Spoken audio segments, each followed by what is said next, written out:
chapter clicked in to College Volleyball Weekly on Viral Volley Media. Now here's your host, Rob on mic.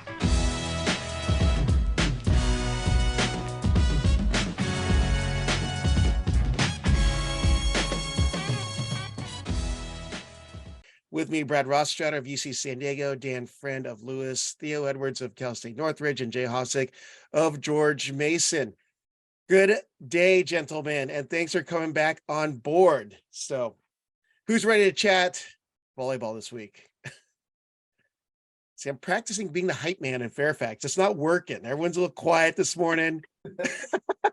We're all tired, Rob. We're all been traveling and playing and getting ready for conference stuff. We're all tired. I know. Oh, Brad, I'm. It's so hard coming back from Hawaii. I know. It's so tough. All right, so let's just do some recaps here. The IVA tournament concluded this weekend. Lincoln Memorial wins the IVA tournament championship versus Queens, 5th year in a row. That was with that they beat Maryville 3-0 in the semis, Queens 3-0 in the championship match. Finished the season 22-4 with a program first win over then number 7 UC Santa Barbara. So big win for that crew. It's Cole Camposano, Shea Spadaro, Cole Cutt, Schmidt Gentry, and Leroy Tate Colbon. The other middles as well, but we want to give them some love being that their season is now complete. Second SIAC tournament occurs this week as well in Fort Valley State University. Oh, wait, you got to hold on. Do we get the comment before you jump into the next category? Sure. Yeah, please do. I didn't know. Okay. All right.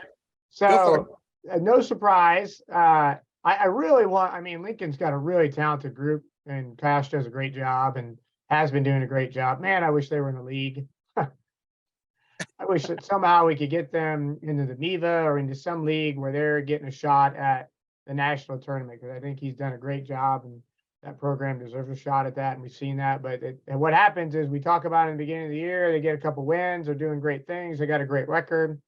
They kind of disappear for a little bit because they get into their own IVA league play, and then we talk about them again about where they should be, and they've got some talented kids. And so but compliment to that group, winning that again, done a great job. Jeremy's got the Queens group in the final. They'll be going into our league next year. He's doing some nice things there, and so yeah. And that's Maryville you're referring to, correct? Just so our listeners are clear on that. No, Queens is who Queens. I was talking sorry. about. Queens. Yeah. And so yeah. I would echo that sentiment. It's a shame that Lincoln's not in a conference and doesn't get a shot to play with the big boys at the big dance. The thing I keep saying is, why don't those independents create their own conference? And I don't know why that doesn't happen. They're people are going to argue left and right whether or not they deserve to be in the big dance, and they can make those arguments. I'm not going to say one way or the other, but clearly there's a reason why they're not being invited or they're not being accepted, one or the other, into these conferences. And whether it's location or whether it's the scope of this program versus the others in a conference, who knows? But they deserved a shot, and unfortunately we're not going to be able to see that this year. Yep. Anyone else want to add on to the IVA tournament recap? Brad or Theo? I think they hit it on the head. They kind of said everything that needs to be said. LMU's the real deal, and had a fantastic season, and they got a bunch of really nice players, some seniors that are going to graduate, but unfortunately, yeah, like these guys said, man, these independents, they're just not. They don't get an opportunity to compete with the best, and even though they have a team that clearly can. It would just be nice to see them get an opportunity to have a shot at it. Yeah. Anything else to add, Brad? No, these guys nailed it. Yeah. All right. Cole Cooch was driving that team, and he's a hell of a setter. So, a fun team to watch. Yep. Well, the second SIAC tournament is occurring at Fort Valley State, as I was saying earlier, and I appreciate the add in there, Dan. I definitely want to get those other conferences out there because we know they're doing some good stuff. But the second SIAC tournament's at Fort Valley State, April 20th and 21st. Then you jump over to the NEC, which is now going to be hosted by St. Francis, Pennsylvania, in Loretto, April 19th through 22nd. So, a lot of volleyball with me starting Wednesday. Actually, no, there's some Tuesday, right? A Tuesday night match going on this week. I have to look back at my notes again. Well, I think it's important to note, like it was interesting. Damon was going into that to win. They were winning regular season for this conference, and they dropped a match on Friday to Fairleigh Dickinson. and then they go in and St. Francis, Rummy and that crew go in and beat them and end up winning regular season for the NEC. And so I think it was a little bit of a shock. I think we thought Damon was going to kind of ride that.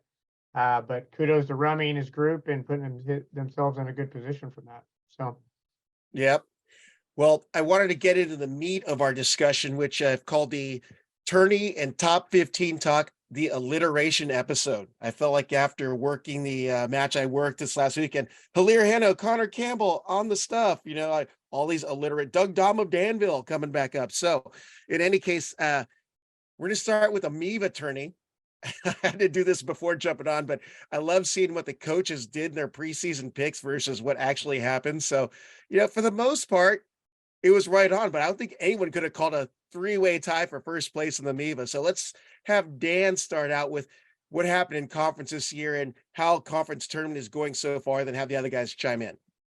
Yeah, we touched base a little bit last week. I don't think it was a surprise in the sense of the three teams that tied for first. I think Ball State was returning, and ultimately Loyola had a lot of good pieces, and Hawks is a great coach that stepped into that. And then I think Birch has been building that group back up for the past few years, and you saw some maturity from that group this year, which was key. Jacob Pasteur is a stud, so he certainly took another year where he got even better with USA Volleyball during the summer. And so, and then the next grouping, I think, Purdue, Fort Wayne had a great postseason run last year. And then you saw Linden with an older group that was certainly put in a spot, and you saw us get a little bit better as the season went on. You knew McKendree was young. And so we're going to talk about that in a second and what they accomplished here this last weekend. And then Quincy's been doing a nice job of getting better. And Karen's done a really good job of recruiting. You've watched those guys, they've steadily improved. So the league is a lot more competitive than it was 10 years ago, and a lot of good coaches doing good things. But if we get into the tournament, I don't know. So you get most of the upper seeds won except for one. And I think Ohio State took care of business and Ball State took care of business. And us and Purdue had a great drag out battle that went 38-36 in the fourth. And then, but you went to McKendree and they went up to Loyola and they upset. So, and it was a big win, 15-12. And Nikki did a great job, and a couple standouts for that team in terms of Wilson. And then I think Wilson had 20 kills, right? And then Bryce had 22. Wilson had 21. Yeah. So I think pretty impressive, and really were able to finish at the end. So, but that's why you play, right? Postseason play. No reseed in our tournament, though, if anybody's wondering. We just go. That's the question I did have for you. Do you reseed after that first round? So no, I'm okay with that. We went 5 with Ball State both times. We got beat by Ohio State twice, so it's okay. I think where we're at's where we're at, and there should be some good matches coming up here this week. Well, that's actually a great segue, because I wanted to talk those results with your opening comments about the MIVA tournament. But how about you guys? Any thoughts on any of the quarter opening round matchups? The Quincy Ball State, PFW Lewis, McKendree Loyola. Where's my other one that I'm missing? Oh, there it is. Linden. Quincy Ball. Wow, I got them all. Okay, so any comments on any of those opening round matchups? See some. Yeah, absolutely. Yeah. Go ahead. Go Theo. for it, Theo. Okay. Yeah, I think I called it last week and essentially said, man, if Lewis gets hot, you guys need to be concerned. And they obviously did a fantastic job and took care of PFW. And I think that PFW team is very good and has some older talent on it. And now it's going to be interesting to see what happens as we move forward, right? And obviously the biggest upset and probably the most interesting was McKendree. And I don't know that anybody saw it coming, but to have two guys, Bryce Wetjen and Kyle Wilson, both just absolutely light it up. 341 for Wetjen and 432 for Wilson. Both those guys over 20 kills, 21 and 22 kills. Wow. I mean, that's absolutely incredible. And to go 5 and get down the stretch with Loyola, I think they were just incredible in that 5th set. Which was, I mean, to me, and I haven't watched a ton of them, but to get hot and to play that type of volleyball at this point in the season is really just a testament to those players and their ability to continue to build and continue to grow as the season went on. And obviously Nikki doing a tremendous job with them, which is really, really cool. But man, the MIVA is exactly what we hoped it would be. right? Ohio State took care of business. I feel like they're playing some really good ball as of late. Ball State grooving on all cylinders. And now you've got two dark horses, McKendree and Lewis. And I think it's going to be really, really interesting. So incredibly excited to see how this thing pans out. Good call. Anyone else want to jump in and talk about the MIVA? Yeah, let's give kudos to the challenge replay system being used at the Lewis PFW match. There were a number of calls that could have ended that fourth set much earlier. And thankfully, the challenge replay system was good enough that they could catch those calls. So, you know, a shout out to all the administrators out there that are pulling those triggers and getting that stuff in their gym. It helps out a lot. That I was watching that match live, and I thought, man, it'd be really cool if we can go a fifth set. Technically, if you do the math, they did go 5, and you know, it would have been a 15-13 in the fifth. But kudos to Dan and his team. They pulled it out, and it's a lot of fun volleyball to watch. I think Dietrich should definitely ice his shoulder for the next 7 years. He did an awful lot of swinging for that team, and he's got a really bright future professionally should he choose to make it. Obviously, the McKendree match, that is some masterful work by Nikki Salen and her team to go into Loyola and to pull that win out. From everybody, I keep hearing it's the biggest win or biggest upset in MIVA conference playoff history. Dan, you could be the First time a 7-2. Last year a 6-3, and that was rock. So yeah. So that's pretty cool and pretty impressive. Here's the thing you should think though.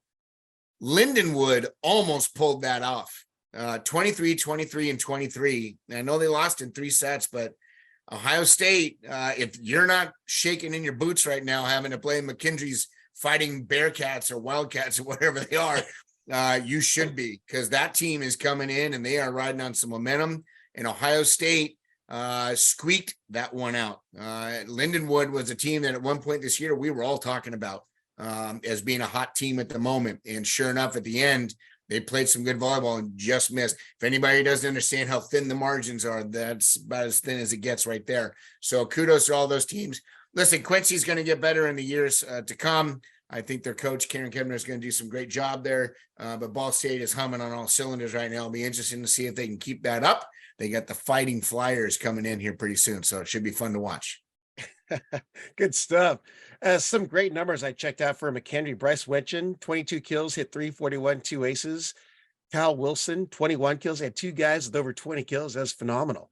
Great performances by McKendree. And then also Ohio State's Shane Wetzel. I talk about rising to the occasion of Michael Wright. That combo, since they've been inserted in that lineup, have really been shaking things up in the MIVA. I mean, there's a time that the probably mid of this, just right before the middle of the season, like, oh, what's happening to Ohio State? Getting some losses they probably shouldn't have, but man, Kevin Birch has really dialed them in, and they're ready to go here in the playoffs. So good stuff happening in the MIVA.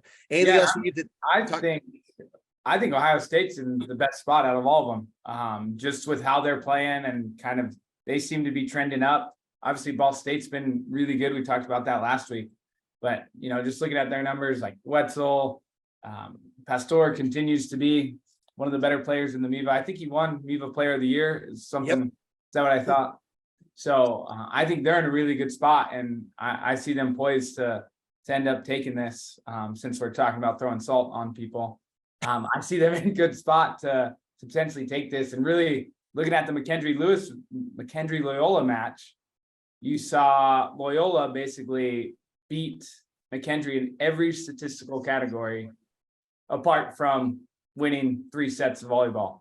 And it was pretty fascinating looking at the numbers and seeing just the true test of grit and grime from McKendree to find a way to get that done 15-12 in the fifth. It's and how about that kid? I forgot his name off the top of my head, throwing 3 tips out of 4 to go down in that fifth set, his last few swings, and tipped to win on match point. How many old school dinosaurs are cringing right now going, no, not a tip for the win. Oh my God. Crazy. Well, great insight there. And Brad, I'm glad you mentioned that box score, because you know they were playing at the same time as us, and we pulled up the box score on the bus, and every coach in our bus is like, what exactly happened here? because it just doesn't make sense statistically. But you're right, man. They found a way to win 3, and that's volleyball. Well, the week continues on here. April 19th, you've got Lewis. Actually, everything is going to be at Worthing Arena, correct? At Ball State? So we go to Ball State and McHenry goes to Ohio State. Oh, I thought everything regathered over at that one place. Okay. No. Well, so you got the semis, Lewis at Ball State, McHenry at Ohio State. So that's going to be on the 19th. So keep an eye on that and look for the streams and pull for your teams as well. Let's jump on to the Big West. I'll just start off by saying every every person on screen in the Big West this week lost, got swept by the other team they're playing. So with that is a very painful week for all of us on the screen, but not for Dan and I. What's that? Not for Dan and I. 60% of the screen is hurting.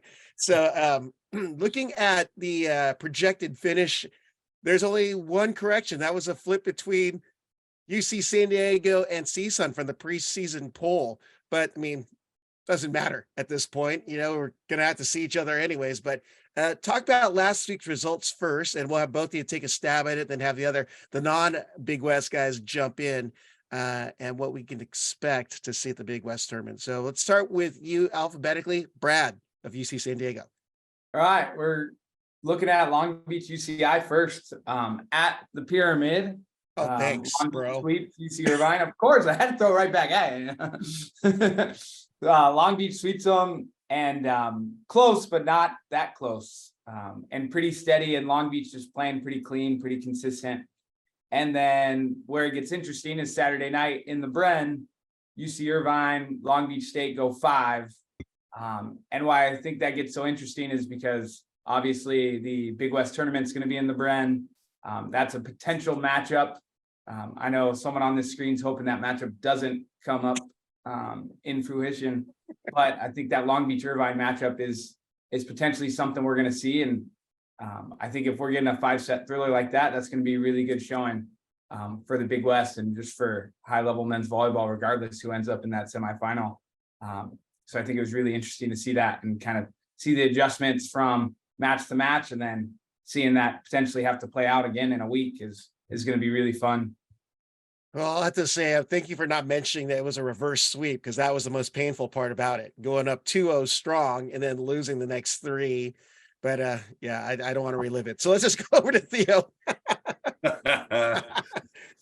Yeah, I think Brad hit some nice points there. Obviously Hawaii and Long Beach get buys that first round for the MPSF, for the Big West. And in general, I think both of those teams are playing pretty well. For Long Beach to be able to get those 2 wins that they got over Irvine, I think that was really the biggest question coming into this was Irvine going to be able to knock those guys off and potentially change the seeding.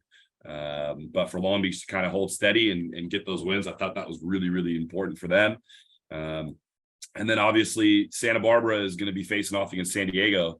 And as we know, those teams split throughout the year. And, Santa Barbara, I'll say they're playing a lot better than they were playing early in the season. And specifically, I mean, we know they've got 6 seniors on that roster, and we actually sat there through their senior night, and to hear the accolades of what some of these players have achieved throughout their careers is quite impressive. Not to mention the 2-time All-American and Wilcox, who with Walmer has really come a long way throughout this year. And I think his first year starting was a little bit shaky in the beginning half, and through the second half, he's really started to dial in a bit, still not playing perfect ball, but has dialed in a little bit better with the setting and was able to get Wilcox going, which I think is kind of been the key to that team, right? If Wilcox is hitting under 100 or worse, which he has multiple times this season, then you ask yourself a lot of questions is can they win? And this weekend against us, he played pretty well. That first night he was able to hit 556. Second night we held him under 250, and it was a much more competitive match. But I think with him humming on all cylinders, I think they've got a shot, and it'll be interesting to see if they can do that. Tudorov was back in the lineup, still not himself, but I think for the team and emotional perspective, I think it was nice for them to have him back in the lineup, which was pretty nice. And then, I think it's going to be us against Irvine, obviously. And Rob, I'm looking forward to that matchup. I think it's, listen, I'm keeping the hat. What's that? I'm keeping the hat until after the match. Yeah, I think that I think Irvine is playing some really good ball right now. And us coming in towards the end, I feel like to a certain extent we've been hobbling a bit. This weekend we got a little bit of a spark out of Luke Grismarzik, who has not been in the lineup all year. But Kyle Hobus has been incredibly banged up and has not been playing all that great of late, and gave Luke an opportunity, and he hit, I think, close to 350 on the week. Was really, really effective on the right side. And we were able to move Kyle to the left and have him play a little bit of a different role. And he did some nice things on night 2. But our team is poised and excited to play Irvine in the Brent Center. Excellent. Looking forward to seeing all you guys this week. I wanted to ask, though, obviously the UC Santa Barbara General Hospital has released some of the Santa Barbara players, because Ben Court was also back out there, and obviously Donovan Todorov. So, I mean, that helps Rick, and the team that no one wants to play, Brad gets to play. So we're looking in this opening round here. I just want one more note on the Long Beach Irvine matchup. A couple of things I noticed. Godbold, extremely consistent. I mean, he's a great go-to guy, great athlete at that opposite side for the beach. And everyone knows about Satiris Chapanis, but man, that guy just gets it done. Just throw up a ball his direction. He's going to make something happen and score for you. And man, that was one of the most frustrating things. He's like Taylor Crabb when he's playing for the beach. And who's this 6'1" guy coming out of the back row? He just bicked you to death. So 6'1", you got him on stilts. That guy was like 5'11". It's ridiculous. On a good hair day, he was pulling the Fletch. Okay, I only gave him 2 inches on the Fletch hairdo. So, but I'll just say Simon Torwey in the middle. I was like, oh, how's this outside converted middle going to perform? He touched so many balls. He was like owning the net. It seemed like he's so big, even on the bigs. So he'd do a mini jump on the middle and be right back up for a big block on the bigs. So, that's a big defensive threat for Long Beach State. So anything else to add, gentlemen, on the Big West for the non-Big West guys? That's Dan and Jay. Yeah, I think it's obvious right now that Hawaii and Long Beach are the 2 favorites.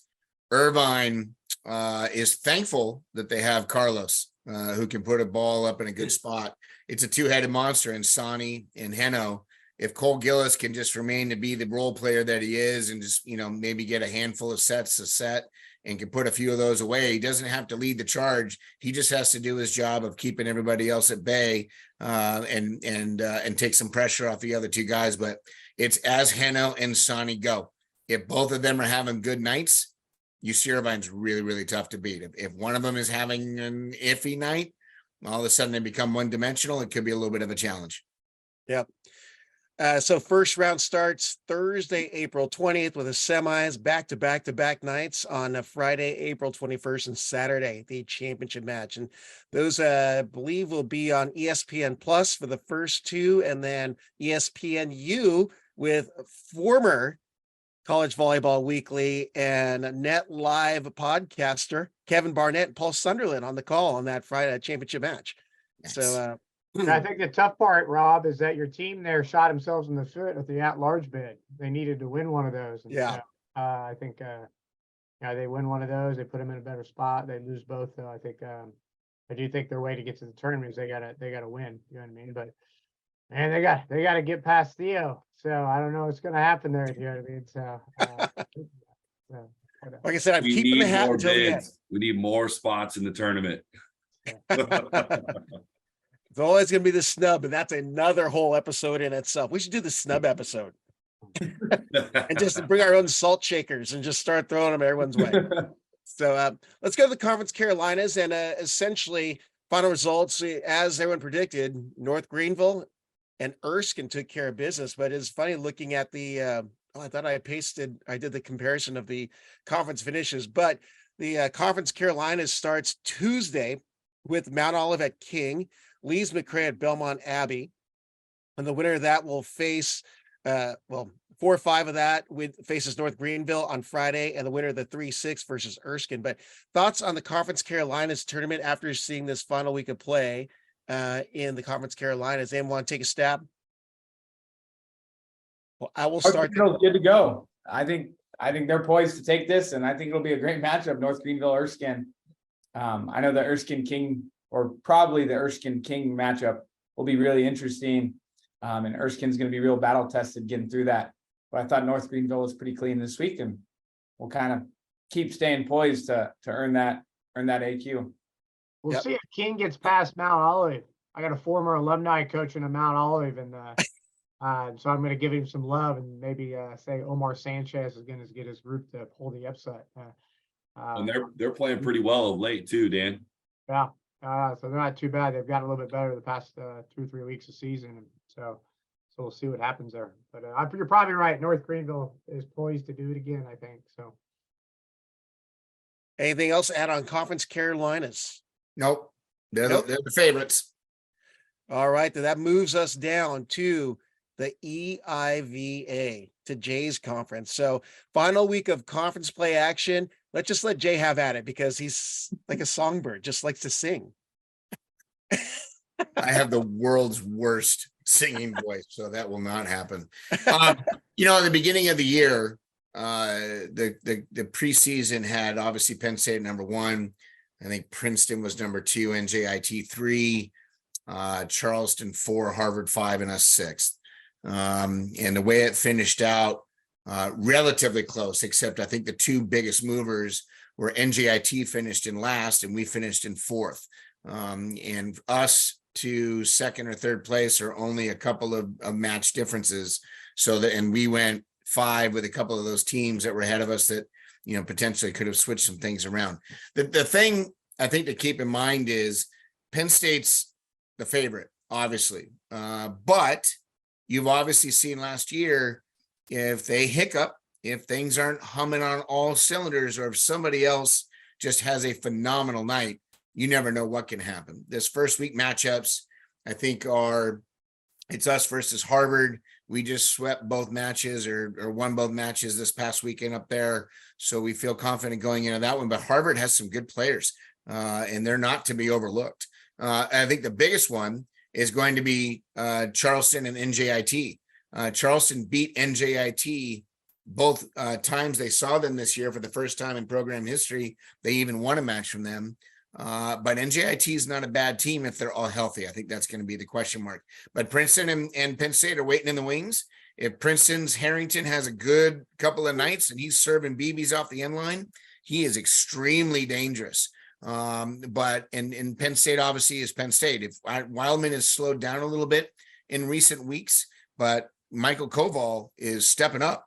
And Cal Fisher obviously is Cal Fisher, but Koval is the unsung hero in my eyes here, because you don't overlook him, but you don't put a lot of onus on going after that guy specifically to slow him down. He's kind of a role player, but man, he is doing a great job keeping him in system, and he's excuse me, and he's hitting for good numbers. And you, at the end of the match, you're looking at the stats and you're going, man, what is this guy doing? We didn't catch this. And, he's now becoming the guy that they can lean on a little bit. So I think Penn State's a favorite. I think that's an obvious, but the matches going into that, anybody can be anybody we've seen this year. And it'll be exciting to see who comes out of this one.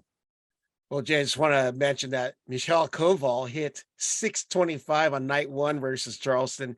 And then he kind of cooled off a little bit night 2, 522. Yeah. Yeah. And led in kills both nights. Yeah. No, he's the kid that at the beginning of the year, he and Valenzi were splitting a lot of time. And depending on how either one was doing was dependent upon who was going to start the next match or who was going to finish off. So, but yeah, he's a good little player. He's fiery. All right, let's let the other guys chime in. Who wants to take a stab at the EIVA conference tournament? Anyone want to jump in? Yeah, I'll jump in here.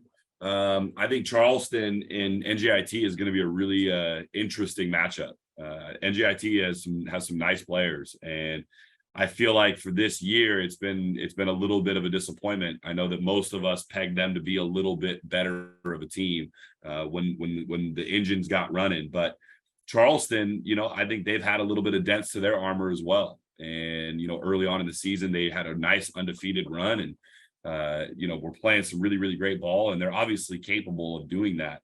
But I think NJIT is very possible that they make an upset in that match. And it'll be interesting to watch.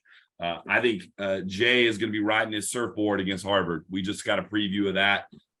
They licked him twice, and I think they're going to lick him a third time. So then it's going to come down to what happens after that. And Penn State and Princeton, I think, are both obviously good teams. A little bit different than what we saw last year, with Princeton kind of being an underrated seed that came up. Princeton started playing a little bit better ball earlier this time around, and they've been playing really, really great of late. It's going to be really interesting to see what happens with these two teams. And obviously George Mason is playing the best ball they've played all year. And so to me, I see three teams that are going to be battling out for the finish. And, Penn State's the obvious favorite, but my dark horses are George Mason and Princeton. I think it's going to be awesome. Yep. Anyone else, Brad or Dan, about EIVA? When people talk about 500 hitting percentage, we're talking about, it's like, it is amazing when you look at all the stats over the past year and a half, how these outsides hitting percentages are hitting like middles used to hit. You know what I mean? And middles are hitting like 600 or 700. So it's just a different topic we can talk about another time, but it's pretty impressive. I just want to let you know I had to change platforms here because the power went out in the building. I guess Lewis forgot to pay their bill. I don't know. But yesterday it was 80 and today it's snowing. Welcome to Chicago. You know what I mean? You're experiencing a California brownout is what's going on there, Dan. Yes, I don't know. So, but I think Mason's got the first round. That Charleston NJIT matchup, man, I don't know. I think if Danny's got his guys healthy, Charleston's going to have their hands full. But I think Charleston pulls it out. But I hate to say it, but I think I'm calling Princeton and Penn State in the finals. I think Pavs, even though I think last week I thought Princeton might get the upset, I don't know. Pavs group, I think they're going to be pretty resilient. They're going to make their way back to the tournament, I think. So, yep, good call. Brad, anything to add? No, I think the match to watch, obviously the NJIT Charleston, but whoever gets out of that, NJIT or Charleston, I actually think Charleston will sneak out of that. But I could see whoever wins that keeping it rolling into the semis and upsetting Princeton. And wow. That's the match that I'm going to be watching and checking in on and seeing what happens there. But then I think regardless of whoever's working their way through it, I think they hit the buzzsaw of Penn State. And like Dan said, those guys are poised and they all remember what happened last year, and they've been real mature and real steady all year long. And I don't see them letting that slip again. So I have to give a shout out to Sam Schweisky and his Princeton guys, because guys really shaking it up there, Harrington and the Wedbush bros. Yep. So looking forward to what they can do. And I can't help but think about what happened last year with Princeton's, winning the tournament and knocking Penn State out. I'm like, man, you got to go in with a serious chip in your shoulder this week if you're Penn State. And I know, speaking to Wildman earlier in the season at the first point challenge, it's like, they're like, oh, that ain't happening again. You had that look like that's not going to happen this year. So I'm looking forward to a very exciting EIVA tournament. That leaves one other conference we need to discuss, and they're not represented here on the screen, so we're all going to take a stab at it. That's MPSF. I mean, wow, who would have called? Well, everyone knew UCLA is going to finish atop of that, but what happened there all underneath was just totally unexpected. So let's see. So it's going to be hosted at Stanford. We've known that from the beginning, and we also knew that UCLA is going to be number one, but the shuffle between their BYU, I actually had them finishing 5th in my preseason poll. So let's let one of you guys take a stab at the final week of MPSF play. If anything stuck out match wise, and what we should expect to see here in the tournament. I'll be brief with mine. I think everybody knew UCLA was going to have a good year. There were certain teams at certain points in this year that got hot. One of them was Grand Canyon starting out the year. And then Stanford as of recent and BYU as of recent are the two teams that are hot now. BYU obviously being the one that took Stanford this weekend. I think BYU is the dark horse, and it's hosted though at Stanford, and Stanford's good at home. So those three teams, I think, are the three that are going to make to at least obviously to the semis, but to the finals of those three teams. Don't overlook Concordia, and do not overlook Grand Canyon, because Grand Canyon, I think, might be a little tired. I think that the same guys have been playing and they're a little bit worn out. We'll see how they go, but yeah, I wouldn't overlook anybody. But BYU right now is my dark horse. Ooh, look at that. All right, who's up?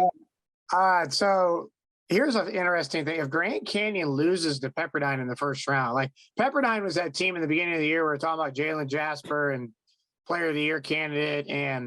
But if Grand Canyon loses that, there's another team that's going to shoot themselves in the foot with their at-large. I mean, they got to get past the first round, I think. So I think that's pretty important from that match. But I'm kind of with Jay. I think BYU has poised themselves pretty good. They put themselves in a good spot. I don't think they beat UCLA, but I think BYU makes it to the final, and I think BYU gets the at-large, which would be pretty key in terms of that, because I think the other at-large is coming out of the Big West from that standpoint. So unless two teams get upset, then you might have two at-larges coming out of the Big West. But yeah, I think you got a couple really good matches. And yeah, Jay said it, though, Stanford's playing at home. But it'll be interesting to see if Concordia can knock BYU back a little bit on a game or two. But BYU's been playing pretty good. So, but my pick is UCLA in the end. Yep. And last week, I saw BYU playing well, and then they obviously went on and held it strong against Stanford at home at BYU this past weekend. And I think BYU continues to trend up, and I see them in the final as well against UCLA. And where it gets interesting, the 3-6 matchup, Stanford USC, early on in the year. What was it? We got Stanford 1-4, and then lost in 5 at SC. And that match gets really, really interesting. And I think USC is starting to put some things together. It looks like they have a new lineup with Cobrine on the right, and Dylan Klein on the left, and then another outside hitter. I forget his name off the top of my head. It'll come to me. And I wouldn't be surprised to see that upset there and seeing USC take down Stanford in the first round and really kind of throw a wrench in the MPSF tournament up at Stanford and Palo Alto. And then Concordia BYU. Concordia's always been pretty feisty and pretty competitive with BYU. And I want to say there was an upset in the past at a tournament, or maybe I'm thinking of a regular season match, but I could see that happening. But if BYU fights that off, then I see them getting to the final and taking on UCLA, and what I think could be a pretty darn good battle, but UCLA finishing on top. Yep. Theo. Yeah, I agree with a lot of what Brad was talking about. And, you look at this across the board this past week, I thought USC played really well and keeping Concordia at bay. With this new lineup that they have going on, I thought both Klein and Cobrine were operating at a really, really high level. I think that first night, Cobrine hit 324, Dylan Klein hit 333, both of them with over 15 kills. The second time around, it was even better, and I think Cobrine ended up hitting 538 kills, hit 538. Klein hit 531 with 18 kills. So they're playing really, really great. And then obviously Stanford coming off of some loss. Go ahead, Brad. The other outside's Jackson Reed. I just wanted to get that out Yeah. there.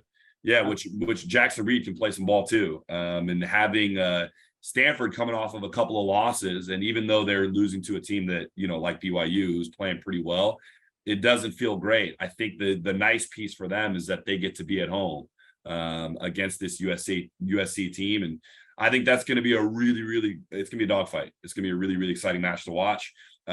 With Concordia and BYU, I think that's going to be interesting, right? Batista, that opposite for CUI, with him, anything can happen, and he could give you a 400, 500 level hitting night. And that could be a really, really tough match for BYU. And my guess is they're preparing for that and scouting him out to see what they can do. And then Pepperdine and Grand Canyon, again, Pepperdine, similar to CUI, you're going to be looking at the box score to see what did Jalen Jasper do. And if Jalen Jasper has the production that he's capable of having, a 400, 500 level match, they could for sure beat that Grand Canyon team, who has not been playing great towards the back half of this season. So I think that's going to be really, really exciting. We all know that all of these roads will end at UCLA. I think UCLA is going to win this tournament, and I think they're going to be really, really poised as they head into the NCAA finals. Oh, good call.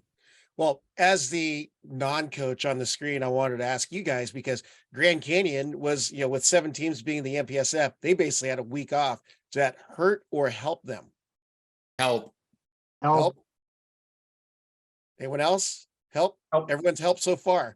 The same players for them have been playing pretty much all year long. They need a break. Yeah. All right. And then the other one is Stanford at BYU. I thought Stanford had the best chance of taking out BYU, but the 2 players have constantly come up, and even talking to Olmsted at the beginning of the season, he's like, I have no star players. It's everyone contributing, but you always see Luke Benson and Mix Romanis have been such solid performers for the Cougars this year. And they are so steady. They're not getting the big numbers, but they're always double digits, and they're always making the big plays. So that's a scary number 2 team to play. Well, and BYU is always good at home, so it's a massive home court advantage for them. But I think that everyone's like, well, how about their traveling? I feel like they're probably the best traveling team this year. BYU team this year. So, but that's just from a outsider perspective.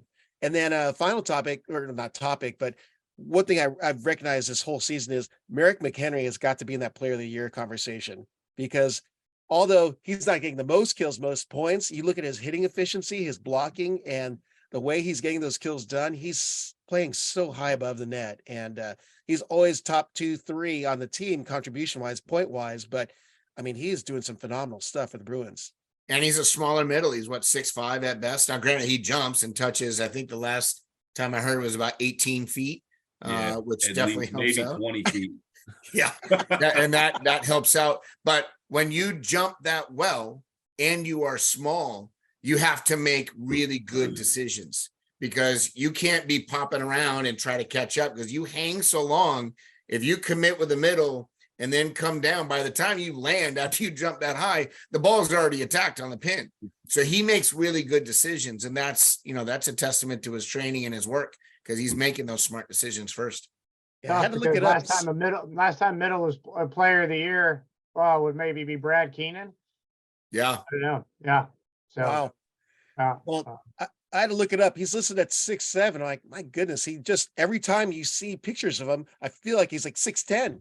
No, he's not that tall. He's 6'5", I think, at best. Well, to your point, Rob, I don't know how you can give it to him without giving it to Ethan Champlin, and the way that guy's the backbone of that team in so many ways. And every time the lineup changes, Ethan Champlin doesn't. He's been in the mix every single set, maybe every single match. Quite interesting. And talk about undersized. Jesus Christ. And they've been running with one setter the whole year. That's, man, bubble wrap that kid. What do you mean? They have your former boy there, Jay. All-American committee. Say what? Is anybody on here on the All-American committee? Yeah, you'll have to. I'm not on it anymore, so you'll have to clue us in when you get there next week with what where some of that stuff is at, and to be interesting. So. Yep, absolutely, I will. Now for conference awards, when are you guys gonna? Well, we know the MIVAs already. Jacob Pasher, Player of the Year, Coach of the Year John Hawks, and Freshman of the Year Shane Wetzel of Ohio State. And then you guys can look up online on MIVAvolleyball.com the first and second team. But how about for your conferences, Big West and EIVA? They come out this week for us. Yeah, same for Big West, right? I imagine. Yep. And MPSF, and we're waiting for Conference Carolina still as well. So with that, anything else we need to mention about the MPSF tournament and the MPSF? All right, with that, I'm going to pose this question to you. If you are on a stranded island with the worst bandwidth available and could only watch one match this week, what would it be? Let's go with Brad. Because he looks like he's thinking hard. I am thinking hard. Okay, we'll go with 2 matches. It's a tough week. Oh, what? No. What? Okay. Oh, All you got to right. stick to Well, one. we'll All right, keep it stick at to one. one. We'll keep it at one. I'm going the Princeton versus the Charleston NJIT winner. Ooh, okay. Good one. All right, let's go down to Jay. I'm watching McKendree, Ohio State. Ooh, look at that. The Fighting Sandlands are going into Columbus this weekend. All right, go up to Theo. This is a tough one. But I think I got to go with Pepperdine and GCU. Oh, I hate you. I think I got to go there. Dan, your match was second, and I honestly, if I had split screen, I would watch your match second. So limited bandwidth on a stranded island. And let's go to Dan. Well, I was going to do Pepperdine and Grand Canyon because I think it has tournament implications. But the other one probably would. Stumped him. Look at that. Well, just because they took all 3 of the ones I probably would have watched. So yeah. You can say the same one and give another reason. How about that? Well, I think the Pepperdine Grand Canyon has tournament implications, and I just want to see what NJIT does at Charleston. I think Charleston's had a couple tough matches lately, but they're a talented group. So, I think all 3 really good matches that they picked that I would watch as well, and maybe use my analog phone to call them and see if they would share information with me while I was on the stranded island. Well, I'm going to pick Ball State and Lewis. And the reason why is because I feel like both teams are really ticking up right now. Their performance has been really good towards the tail end of the season. And especially with that 3-way tie for first place in the MIVA, it's intriguing how that all came about. I don't think I've ever seen a 3-way tie for first place. We had a 2-way tie for first place in the Big West, but it's still not 3. And your guys, Christian Prayer and Max Rocky, have been playing well at the end of the season here, Dan. And Caleb Janess also stepping it up. And of course, Tina Ishii and Davos Acheva. I mean, who doesn't love that name and love seeing his name in the box scores? So, Hey, Dan, clear something up for me, please. Is it Max Roque or Max Rocky? Max Rocket. Rocky. Got it. I say Rocket, but Rocky. the Rocket. Got it. Rocket sounds so much better in my, I just like it's Max Rocky. So, and with that, let's always end the episode with our coaches pick player of the week. And we'll let Dan go first since we stumped him with the last surprise question. oh, there's so many good ones though. Like I'm going to go with Ryan Wilcox. I was gonna say you can name 2 because it's the last regular You can't season name one. 2. No, I got no. one. Right, I thought Ryan Wilcox. We haven't said his name in a while. He had a great weekend. Sorry, Theo. He had a great weekend doing what he was doing and his production, and I think is a key cog in that team and their success. And I've always liked him as a player. He's pretty dynamic. So yeah. All right, Ryan Wilcox of UC Santa Barbara. Got it. Jay, you're up. Kyle Wilson, 21 kills, 432. Kid helped that team lead to the victory lap against number 2 Loyola. Big win for McKendree, largely because of that kid. All right, go Theo. Yeah, I think I'm gonna have to go with Kevin Cobrine. I mean, that guy was electric, right? 324 the first night and 500 the second night. So fantastic play by him. Yeah, and then to Brad. Shane Wetzel, 17 kills, 464, freshman of the year, and doing it in the postseason. Good stuff. I'm going to throw one in this week. Dylan Klein, because one phenomenal freshman, 16 kills first night, 333. Then he hit over 500 the next night. So, and the guy's just been a solid offensive threat for USC all season long. I mean, they've been banged up. They've had some changes, but yet Dylan Klein is the one that's still banging away. So, Yep. With that, gentlemen, good luck this week, except Theo. That's been the theme this week a bunch of times on a few episodes. I'll throw the salt on that one. That's Brad Ross Stratter of UC San Diego, Theo Edwards of Cal State Northridge. You have Jay Hossack of George Mason and Dan Fran of Lewis. And be sure to catch Questions with Coach. I don't know if you're going to have one this week because of playoffs, but great episodes on your social, Dan. Oh, thanks. No, we do it. We're still doing. And if anybody's a winner next Monday, I think we're all going to be feeling pretty good, just so you know. So, All right, gentlemen, good luck this week. Enjoy the rest of your days. Thanks for listening to College Volleyball Weekly. Be sure to follow Rob Espero at the Rob on the Mic on Instagram and at Rob on the Mic on Twitter.